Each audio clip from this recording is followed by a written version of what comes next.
Raja Singh Goshamahal MLA. BJP MLA అంటారా? BJP బహిష్కృత నేత అంటారా? సరే బీజేపీ బహిష్కృత నేత అంటారు. ఆయనే నేను పార్టీ సభ్యత్వానికి రాజీనామా చేసినా అని ఆయన అంటాడు. అయితే ఇప్పుడేంది అంటే ఓ దిక్కు మొత్తం ఇగ బీజేపీ పుంజుకుంటుంది.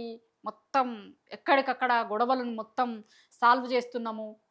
పార్టీల మొత్తం ఒక తాటి మీదకి తీసుకొస్తున్నాము అని ఒక చర్చ జరుగుతున్నప్పుడు రాజాసింగ్ మాట్లాడిన మాటలు ఇప్పుడు కొత్తగా మళ్ళా బీజేపీ పార్టీలో రచ్చలేపుతున్నాయి. ఏం మాట్లాడిండు రాజాసింగ్? ఏందా రచ్చ? అంతా మాట్లాడదాం. దానికంటే ముందు ఛానల్‌ని చూస్తున్న ప్రతి ఒక్కరు కూడా ఛానల్‌ని సబ్స్క్రైబ్ చేసుకోరి. చాలా మంది వీడియోలు చూస్తున్నారు. ఛానల్‌ని సబ్స్క్రైబ్ చేసుకుంటలేరు. ఛానల్‌ని సబ్స్క్రైబ్ చేసుకోరి. రాజాసింగ్ చాలా విషయాల గురించి మాట్లాడిండు. ఆయన ఒకటే చెప్తాడు. గతంలో ఆయన రాజీనామా చేసినప్పుడు కూడా నేను పార్టీకి రాజీనామా చేసినా, కానీ పార్టీ మూల సూత్రాలకి, పార్టీ సిద్ధాంతానికి కాదు, బీజేపీ మంచి కోసం నేను మాట్లాడుతున్నా అనేది ఆయన చాలా సందర్భాలలో చెప్తాడు. ఇప్పుడు మాట్లాడినప్పుడు కూడా అదే విషయాన్ని చెప్పిండు మళ్ళా మళ్ళా. ఇప్పుడు మీరు మస్తు మాట్లాడుతున్నారు, మస్తు చేస్తున్నారు గానీ, అసలు రియాలిటీ తెలుసా మీకు అని అడిగిండు. బీజేపీ పార్టీకి ఒక సవాల్ లాంటిది కూడా విసిరిండు ఆయన. ఏం సవాలో కూడా చూపిస్తా నేను. ఆ బయటలు కూడా ఉన్నాయి. రాజాసింగ్ మాట్లాడిన మాటలు బీజేపీలో ఒక రచ్చకి దారితీస్తున్నాయి. చాలా ఇష్యూస్ మీద మాట్లాడిండు ఆయన. ఓ దిక్కు వాళ్ళ ఢిల్లీ నుంచి వచ్చిన నాయకులు ఇప్పుడు బండి సంజయ్, ఈటల రాజేందర్ ఉన్నారు కదా! బండి సంజయ్, ఈటల రాజేందర్ ఇద్దరి మధ్యల కొంత డిస్టర్బెన్స్ ఉంది అనేది అందరికీ తెలిసిందే. ఇప్పుడు గతంలో చూస్తేమి కదా మనం, ఈటల రాజేందర్ ఇంటి దగ్గర ఫ్లెక్సీలొచ్చినాయి. ఆ ఫ్లెక్సీలేసినోళ్ళు ఎవరు అని తీస్తే దాని ఎనకాల ఆయనే బండి సంజయ్ అనుచరుడు అనేది అప్పుడు అంతా బయటకొచ్చింది చూసినాం. భగీరథ్ విషయంలోనేమో కొంతమంది బీజేపీ నాయకులే కావాలని చేసిర్రు అనేది బండి సంజయ్ వర్గం నుంచి మాటలు విన్నాం. దాని తర్వాత చాలా సందర్భాలలో కూడా ఇద్దరు వాళ్ళ మధ్యలో ఉన్న కొంత ఏమంటారు దాన్ని, రైవల్రీ అంటారా ఇంకేమంటారో గానీ ఇద్దరు కొంత పడతలేదు అనే దాన్నయితే ఓపెన్‌గా బహిరంగంగానే చెప్పుకునే ప్రయత్నం చేషిర్రు.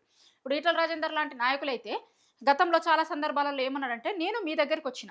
మీ దగ్గరికొచ్చినప్పుడు మీరు కలుపుకోవాలి నన్ను." అంటే ఆయన బీజేపీ పార్టీలో చేరిండు గదా!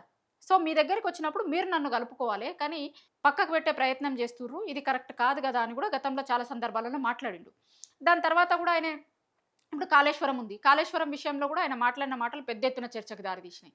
దాని తర్వాత హైడ్రా విషయంలో మాట్లాడిండు. రకరకాల సందర్భాలలో ఆయన మాట్లాడుకుంటా ఉన్నాడు. ప్లస్ ఆ కరీంనగర్ జిల్లాకొచ్చేసరికి ఇద్దరు ఈ లీడర్ల మధ్యల కొంత ఒక పచ్చగడ్డేస్తే బగ్గుమనే పరిస్థితి ఉంది అనేది ఇద్దరికి సంబంధించిన అనుచరులు మాట్లాడుకుంటారు. సో, వీళ్ళిద్దరి మధ్యలో ఉన్న డిస్టర్బెన్స్‌ని క్లియర్ చేసేందుకు వాళ్ళ హైకమాండే రంగంలోకి దిగిందని మొన్న బీజేపీ లక్ష్మణ్ ఉండ్రి గదా! లక్ష్మణ్ గారి ఇంట్ల మీటింగ్ అయ్యి వీళ్ళ ఇద్దరిని కలిపే ప్రయత్నం చేసిర్రని, దాని తర్వాత ఇద్దరు షేక్ హ్యాండ్ ఇచ్చుకుంటూ, నవ్వుకుంటూ బయటకొచ్చిన ఫోటోలు, వీడియోలు గూడా జూసినాం మనం. సరే దానికి చాలామంది నాయకులు చాలా పేర్లు గూడా పెట్టిర్రు. ఏంది ఆపరేషన్ సయోధ్య నడుస్తుంది బీజేపీ పార్టీలో, ఇట్లా రకరకాల చర్చలు జరుగుతున్నాయి. ఓ దిక్కు మొత్తం ఇగ ఏంది ఎవరెవరికైతే పడని నాయకులున్నారో వాళ్ళందరినీ ఒక్కతాటి మీదకి తీసుకొచ్చే ప్రయత్నం జరుగుతుంది. బీజేపీ బలపడేటువంటి ప్రయత్నం జరుగుతుంది. బలం జేస్తున్నారు. ఇగ ఇట్లాంటి చర్చ జరుగుతున్నప్పుడు రాజాసింగ్ చాలా ఇష్యూస్‌ని మాట్లాడిండు. వాళ్ళిద్దరు నాయకులు గలిస్తే అయిపోతదా? బీజేపీ మొత్తం బలపడ్డట్టేనా? అసలింకేం సమస్యలు లేవా ఇగ బీజేపీలో? అసలు ఏం మాట్లాడుతున్నారు? ఏం జెప్తున్నారు అని అంటాడు. ఆయన చాలా కీలకమైన పాయింట్‌లను గూడా లేవనెత్తిండు. ఒకసారి ఆయన మాట్లాడిన బయట చూపిస్తా మీకు. దాని తర్వాత మళ్ళా మాట్లాడదాం.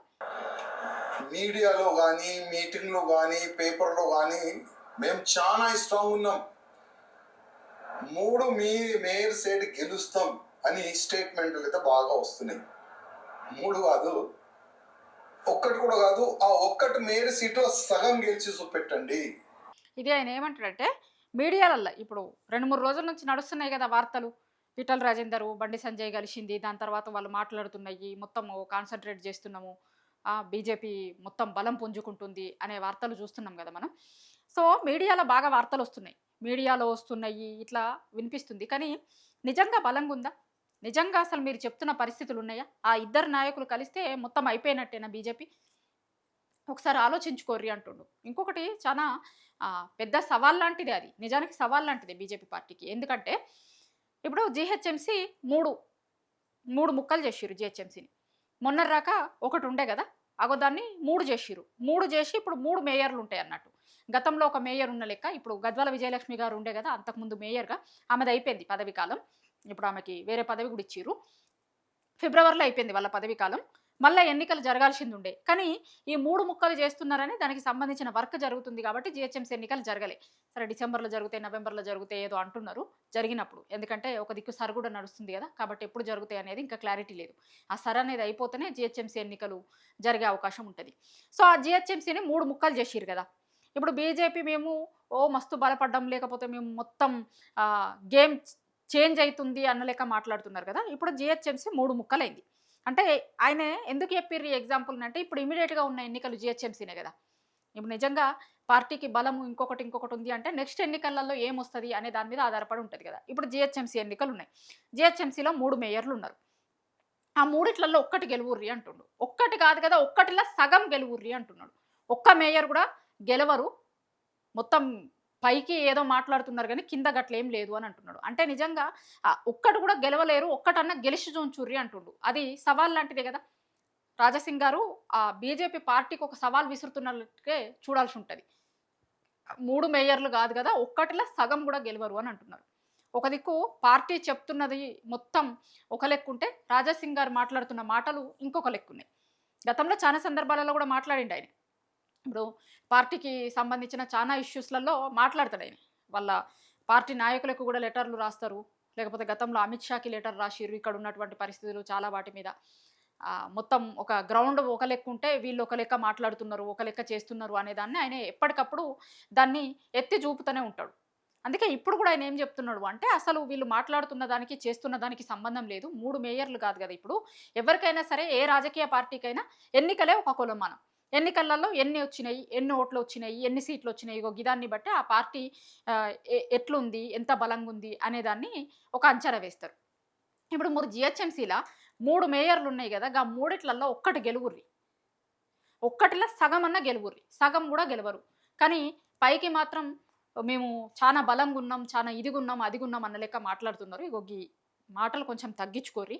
అసలు గ్రౌండ్‌లో పరిస్థితులు వేరే లెక్కున్నాయి. మీరు మాట్లాడుతుంది ఇంకో లెక్కుంది. అసలు కౌన్సిలర్‌ల పరిస్థితి ఏంది? గతంలో పోటీ చేసి గెలిచినోళ్ళు, ఓడిపోయినోళ్ళు వాళ్ళ పరిస్థితి ఏంది? ఇప్పుడు ఎస్ఐఆర్ వచ్చింది. అసలు దాని మీద ఏ ఏ నియోజకవర్గాలలో పని జరుగుతుంది? ఏం జరుగుతుంది? ఇగో ఇవన్నీ జర చూడుర్రి అసలు రియాలిటీకి మాట్లాడుతున్న మాటలకి ఎక్కడ పొంతన కనిపిస్తలేదు అనేది రాజాసింగ్ మాట్లాడిండు. ఒక కొత్త చర్చకైతే తెరలేపిండు. మరి వాళ్ళ బీజేపీ వాళ్ళు ఎట్లా తీసుకుంటారు దీన్ని? దీని తర్వాత ఏముంటది? ఏం జరుగుతది? అనేది చూడాలి గానీ, ఒక సవాల్‌నైతే విసిరిండు ఆయన బీజేపీ పార్టీకి. మరి బీజేపీ ఆ సవాల్‌ని ఎట్లా తీసుకుంటది? లేకపోతే రాజాసింగ్ మాట్లాడిన మాటల్ని ఎట్లా తీసుకుంటది అనేది చూడాలి.